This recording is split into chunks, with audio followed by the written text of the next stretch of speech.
for reminding my friend that she married for intelligence, and look where it got her. I, 35 female, met my husband Vince, 36 male, after he saved me from drowning at a pool party when I was 18.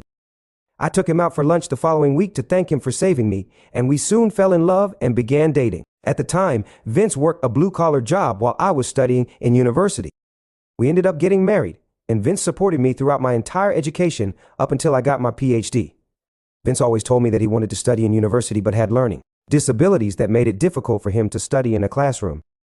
At times he was embarrassed by the fact that he had to work twice as hard compared to people around him, but I always found that to be admirable about him. When I finished my studies and got a well-paying job, I convinced Vince to give his dream of studying another go. Last year, he was finally accepted into a nursing program at our local university. He is working hard to achieve his dream, and I'm incredibly proud of him. Last week, my friend Alba, 36 female, came to visit with her son so our children could play together. Alba was my roommate during my first year in university. She began dating her husband Leo around the same time I started dating Vince. Leo was an obnoxious law student who later on became an even more obnoxious attorney.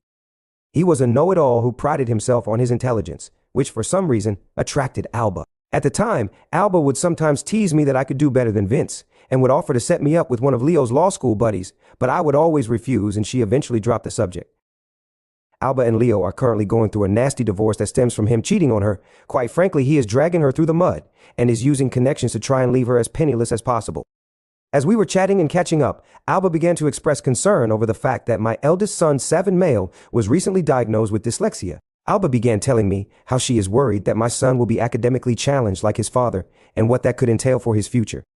Before I could respond, she told me how I should have married someone smart while I had the chance so I would have kids like her. Alba's son is an incredibly bright boy and a straight A student.